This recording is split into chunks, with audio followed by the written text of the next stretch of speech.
कृष्णा, राधे राधे। आज रसपान कीजिए माघ मास महात्म्य के तीसरे अध्याय का। अगर आपने इससे पहले का अध्याय नहीं सुना है तो जरूर सुनिएगा। और सकट चौथ के दिन हमारे चैनल पर सकट चौथ की पूजा विधि और संकटा माता के साथ ही सकट चौथ की व्रत कथा भी जरूर सुनिएगा। श्री वशिष्ठ जी कहने लगे, हे राजन, अब मैं माघ के उस महात्म्य को कहता हूँ जो कार्तवीर्य के पूछने पर दत्तात्रेय ने कहा था। जिस समय साक्षात विष्णु के रूप श्री दत्तात्रेय सत्य पर्वत पर रहते थे, तब महिष्मति के राजा सहस्त्रार्जुन ने उनसे पूछा, हे योगियों में श्रेष्ठ दत्तात्रेय जी, मैंने सब धर्म सुन लिए, अब आप कृपा करके मुझे माघ मास महात्म्य भी सुनाइए। तब दत्तात्रेय जी कहने लगे, जो नारद जी से ब्रह्मा जी ने कहा था वही माघ महात्म्य मैं तुमसे कहता हूँ। इस कर्म भूमि भारत में जन्म लेकर जिसने माघ स्नान नहीं किया, उसका तो मानो जन्म ही निष्फल हो गया हो। भगवान की प्रसन्नता, पापों के नाश और स्वर्ग की प्राप्ति के लिए हर हिंदू व्यक्ति को जीवन में एक बार माघ स्नान अवश्य करना चाहिए। यदि यह पुष्ट और शुद्ध शरीर माघ स्नान के बिना ही रह जाए तो फिर इसकी रक्षा करने से भला क्या लाभ। जल में बुलबुले के समान, मक्खी जैसे तुच्छ जंतु के समान ये शरीर माघ स्नान के बिना मरण समान होता है। विष्णु भगवान की पूजा न करने वाला ब्राह्मण, बिना दक्षिणा के श्राद्ध, ब्राह्मण रहित क्षेत्र, आचार रहित कुल, ये सब नाश के बराबर माने जाते हैं। गर्व से धर्म का, क्रोध से तप का, गुरुजनों की सेवा न करने से स्त्री तथा ब्रह्मचारी, बिना जली अग्नि से हवन और बिना साक्षी के मुक्ति का नाश हो जाता है। जीविका के लिए कहने वाली कथा, अपने ही लिए बनाए हुए भोजन की क्रिया, शूद्र से भिक्षा लेकर किया हुआ यज्ञ तथा कंजूस का धन, ये सब नाश के कारण होते हैं। बिना अभ्यास और आलस्य वाली विद्या, असत्य वाणी, विरोध करने वाला राजा, जीविका के लिए तीर्थ यात्रा, जीविका के लिए व्रत, संदेह युक्त मंत्र का जप, व्यग्र चित्त होकर जप करना, वेद न जानने वाले को दान देना, संसार में नास्तिक मत ग्रहण करना, श्रद्धा बिना धार्मिक क्रिया, ये सब व्यर्थ होते हैं। और जिस तरह दरिद्र का जीना व्यर्थ है, उसी तरह माघ स्नान के बिना मनुष्य का जीना भी व्यर्थ होता है। ब्रह्मघाती, स्वर्ण चुराने वाला, मदिरा पीने वाला, गुरु पत्नी गामी और इन चारों की संगति करने वाला माघ स्नान से पवित्र हो जाता है। जल कहता है कि सूर्योदय से पहले जो मुझ में स्नान करता है, मैं उसके बड़े से बड़े पापों को भी नष्ट कर डालता हूँ। महापात तक भी स्नान करने से भस्म हो जाते हैं। माघ मास स्नान का जब समय आ जाता है, तब सभी पाप भी अपने नाश के भय से कांपने लगते हैं। जैसे मेघों से युक्त होकर चंद्रमा प्रकाश करता है, वैसे ही श्रेष्ठ मनुष्य भी माघ मास में स्नान करके प्रकाशमान हो जाते हैं। काया, वाचा, मनसा से किए हुए छोटे या बड़े, नए या पुराने, सभी पाप स्नान करने से ही नष्ट हो जाते हैं। आलस्य में बिना जाने जो पाप किए हों, वो भी नाश को प्राप्त हो जाते हैं। जिस तरह जन्म जन्मांतर के अभ्यास से आध्यात्मिक ज्ञान की प्राप्ति होती है, ठीक उसी तरह जन्मांतर अभ्यास से ही माघ स्नान में मनुष्य की रुचि हो जाती है। ये अपवित्रों को पवित्र करने वाला बड़ा तप और संसार रूपी कीचड़ को धोने की पवित्र वस्तु माना जाता है।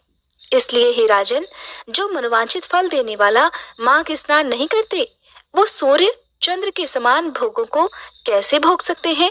दत्तात्रेय जी कहते हैं कि हे राजन, एक प्राचीन इतिहास कहता हूँ, ध्यान पूर्वक सुनो। भृगुवंश में ऋषिका नाम की एक ब्राह्मणी थी जो बाल्यकाल में ही विधवा हो गई थी। वो रेवा नदी के किनारे विंध्याचल पर्वत के नीचे तपस्या करने लगी।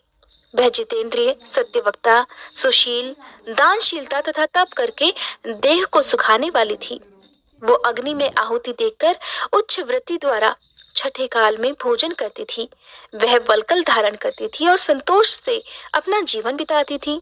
उसने रेवा और कपिल नदी के संगम में 60 वर्ष तक माघ स्नान किया और फिर वहीं पर वह मृत्यु को प्राप्त हो गई।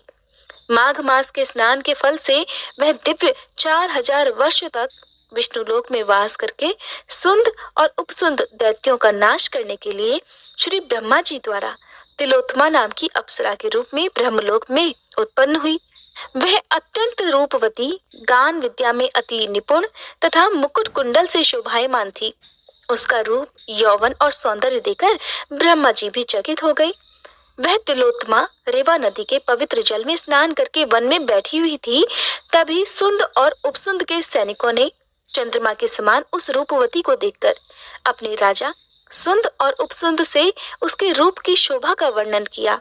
सैनिक उन दैत्यों से कहने लगे कि हे महाराज, ऐसी परम सुंदरी स्त्री जो कामदेव को भी लज्जित करती हो हमने कभी नहीं देखी, आप भी चलकर देखिए।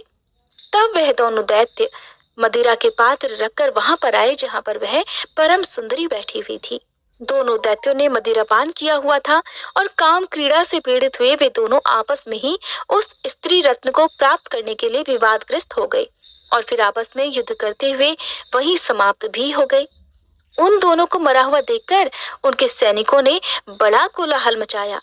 तब तिलोत्तमा काल रात्रि के समान उनको पर्वत से गिराती हुई 10 दिशाओं को प्रकाशमान करती हुई आकाश में चली गईं और देव कार्य सिद्ध करके श्री ब्रह्मा जी के सामने आई। तो ब्रह्मा जी ने बड़ी प्रसन्नता से कहा कि हे देवी, हे चंद्रवती, मैंने तुमको सूर्य के रथ पर स्थान दिया। जब तक आकाश में सूर्य स्थित है नाना प्रकार के भोगों को भोगो। इस प्रकार हे राजन, वह ब्राह्मणी अब भी सूर्य के रथ पर माघ मास स्नान के उत्तम भोगों को भोग रही है। इसीलिए श्रद्धावान पुरुषों को उत्तम गति पाने के लिए यत्न के साथ साथ माघ मास में विधि पूर्वक स्नान भी करना चाहिए। दत्तात्रेय जी कहते हैं कि हे राजन, अब मैं तुम्हें एक और पौराणिक कथा सुनाता हूँ, ध्यान पूर्वक सुनो। पूर्व काल में सतयुग के उत्तम निषेध नामक नगर में हेमकुंडल नाम वाला एक धनी वैश्य जो कि कुबेर की तरह था, वो रहा करता था। बहुत ही कुलीन, अच्छे काम करने वाला, देवता, अग्नि और ब्राह्मणों की पूजा करने वाला, खेती किसानी का काम किया करता था। वो गाय, घोड़े, भैंसों आदि का पालन भी करता था, जिस कारण वो गाय और भैंसों से मिलने वाले दूध, दही, छाछ, गोबर, घास, गुड़, चीनी आदि को बाजार में जाकर बेचता भी था। इस तरह उस वैश्य ने सामान बेचकर बहुत सारा धन इकट्ठा कर लिया था। धीरे धीरे वो वैश्य बूढ़ा होने लगा।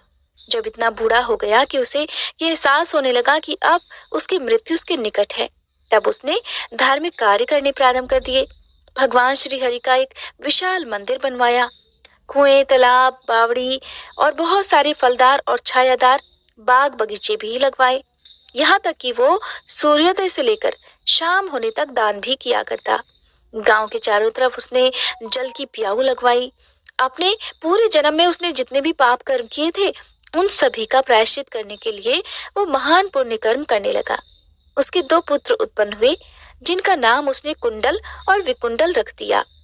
वैश्य के दोनों लड़के जब बड़े हुए तब हेमकुंडल गृहस्थी का सब कार्य उन दोनों को सौंपकर तपस्या करने के इरादे से वन में चला गया और वहां भगवान श्री की आराधना में अपने शरीर को सुखाकर अंत में भगवान श्री हरि के लोक को प्राप्त हुआ। अब उसके दोनों पुत्रों को धन वैभव का लालच हो गया, जिससे वो दोनों बुरे कामों में लग गए। पिता का एकत्रित किया हुआ धन ही इतना सारा था कि वे उस धन को खर्च करने में लग गए। उन्हें धन कमाने की तो चिंता थी नहीं, बल्कि वो उस धन को ही अनावश्यक कामों में खर्च करने लगे। वेश्यागामी बन गए। वीणा और बाजे लेकर वेश्याओं के साथ गाते फिरते थे। अच्छे और सुंदर वस्त्र पहनकर, सुगंधित तेल आदि लगाकर, भांड और खुशामदियों से घिरे हुए हाथी की सवारी और सुंदर घरों में रहते थे। इस प्रकार वैश्य के वे दोनों पुत्र ही धन को बुरे कामों में नष्ट करने लगे। वे दोनों मिलकर अपने पिता का सारा धन केवल अपने ऊपर ही खर्च कर रहे थे। ना कभी किसी को दान देते, ना कोई हवन कराते, यहाँ तक कि देवता और ब्रह्मा जी की सेवा और विष्णु भगवान का पूजन भी नहीं करते थे। इस तरह धन को व्यर्थ करते करते उन दोनों लड़कों के पास जितना भी धन था वो सब धन समाप्त हो गया और वो दरिद्रता को प्राप्त होकर बहुत दुखी रहने लगे। भाई, जन, सेवक, उपजीवी सब इन्हें छोड़कर चले गए। तब इन दोनों भाइयों ने मिलकर चोरी आदि काम करने शुरू कर दिए। जब राजा के भय से नगर को छोड़कर डाकुओं के साथ ये वन में रहने लगे तो वहां पर अपने तीक्ष्ण बाणों से वन में रहने वाले जंगली पशुओं को मारकर खाने लगे। एक समय इनमें से एक भाई पर्वत पर गया और वहां पर उसको शेर मारकर खा गया। दूसरा भाई उसी समय फिर वन को गया, जहां उसे काले सांप ने डस लिया, जिससे उसकी भी मृत्यु तभी हो गई। यमराज के दूत उन दोनों को ही बांधकर यम के पास लाए और कहने लगे कि हे महाराज, बताइए इन दोनों पापियों के लिए क्या किया है। तब चित्रगुप्त ने उन दोनों के कर्मों की आलोचना करके अपने दूतों से कहा कि बड़े भाई कुंडल को घोर नरक में डाल दिया जाए और दूसरे भाई विकुंडल को स्वर्ग में ले जाया जाए जहाँ उत्तम भोग हैं। तब एक दूत तो कुंडल को नरक में फेंकने के लिए ले गया और दूसरा दूत बड़ी विनम्रता से कहने लगा कि हे विकुंडल, चलो, तुम्हारे अच्छे कर्मों से तुम स्वर्ग को प्राप्त हुए हो, अब वहां जाकर अनेक प्रकार के भोगों को भोगो। तब विकुंडल बड़ी हैरानी के साथ मन में ढेर सारे संशय लेकर दूत से कहने लगा, हे यमदूत, मेरे मन में बड़ी भारी शंका है, इसलिए मैं तुमसे कुछ पूछना चाहता हूँ। कृपया कर मेरे प्रश्नों का उत्तर दीजिए। हम दोनों भाई एक ही कुल में पैदा हुए, एक जैसे ही कर्म करते रहे। दोनों भाइयों ने कभी कोई धार्मिक कार्य नहीं किया, कभी किसी की सहायता नहीं की। फिर हम दोनों में से एक को नरक क्यों और दूसरे को स्वर्ग किस कारण मिल रहा है? हे यमदूत, मैंने तो अपने पूरे जीवन में कभी कोई सत्कर्म नहीं किया, इस कारण मैं स्वर्ग जाने का कोई कारण भी नहीं देखता। कृपया मुझे बताओ और मेरी शंका दूर करो। ये बात सुनकर यमदूत कहने लगा, हे विकुंडल, माता पिता पुत्र पत्नी भाई बहन से सब संबंध जन्म के कारण ही होते हैं और जन्म होता ही कर्मों को भोगने के लिए है। जिस प्रकार एक वृक्ष पर अनेक पक्षियों का आगमन होता है, ठीक उसी तरह इस संसार में पुत्र भाई माता पिता का भी संगम होता है। इनमें से जो जैसे जैसे कर्म करता है वैसे ही फल भोगता है। तुम्हारा भाई अपने पाप कर्मों से नरक में चला गया और तुम यहाँ अपने पुण्य कर्म के कारण स्वर्ग में जा रहे हो। तब विकुंडल ने बड़े आश्चर्य से पूछा कि हे यमदूत, मैंने तो कोई धर्म का कार्य किया ही नहीं, मैं सदा पापों में ही लगा रहा। मैं अपने पुण्य के कर्म को जानता तक नहीं। यदि तुम मेरे पुण्य कर्म को जानते हो तो कृपा करके वो भी बताइए। तब देवदूत कहने लगे, अरे अरे विकुंडल, मैं सब प्राणियों के बारे में भली भांति जानता हूँ, लेकिन तुम नहीं जानते। सुनो, हरिमित्र का पुत्र सुमित्र नाम का एक ब्राह्मण था, जिसका आश्रम यमुना नदी के दक्षिण दिशा में था। उसके साथ जंगल में ही तुम्हारी मित्रता हो गई थी और फिर तुमने उसके साथ 2 बार माघ मास में श्री यमुना जी में स्नान किया था।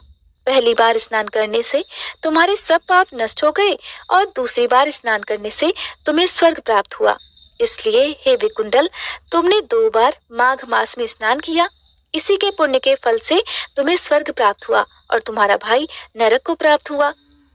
ऐसा कहने के पश्चात दत्तात्रेय जी कहने लगे कि हे राजन, इतना सुनकर विकुंडल अपने द्वारा अनजाने में किए गए पुण्य कर्म के बारे में सोचने लगा और मन ही मन ये विचार करने लगा कि अनजाने में किए गए माघ स्नान का अगर ये फल प्राप्त होता है तो फिर श्रद्धा और भाव से किए गए स्नान का कितना पुण्य मिलता होगा। इसके बाद वह अपने भाई कुंडल के दुखों को सोचकर दुखी होकर बड़ी विनम्रता से मीठे वचनों से दूतों से कहने लगा कि हे दूतों, सज्जन पुरुषों के साथ 7 पग चलने से मित्रता हो जाती है और ये कल्याणकारी होती है। मित्र, प्रेम की चिंता ना करते हुए तुम मुझे इतना बताने की कृपा करो कि कौन से कर्म से मनुष्य यमलोक को प्राप्त नहीं होता, क्योंकि तुम तो सर्वज्ञ हो, तुम्हें सब पता है। हरे कृष्णा। आज के अध्याय में बस इतना ही। इसके आगे का वृतांत आप सभी अगली कथा में जरूर सुनिएगा। श्री कृष्ण गोविंद हरे मुरारी, हे नाथ नारायण वासुदेवा। अगर आपको आज की कथा अच्छी लगी हो तो लाइक करना ना भूलें, साथ में कमेंट बॉक्स में राधे राधे लिखें।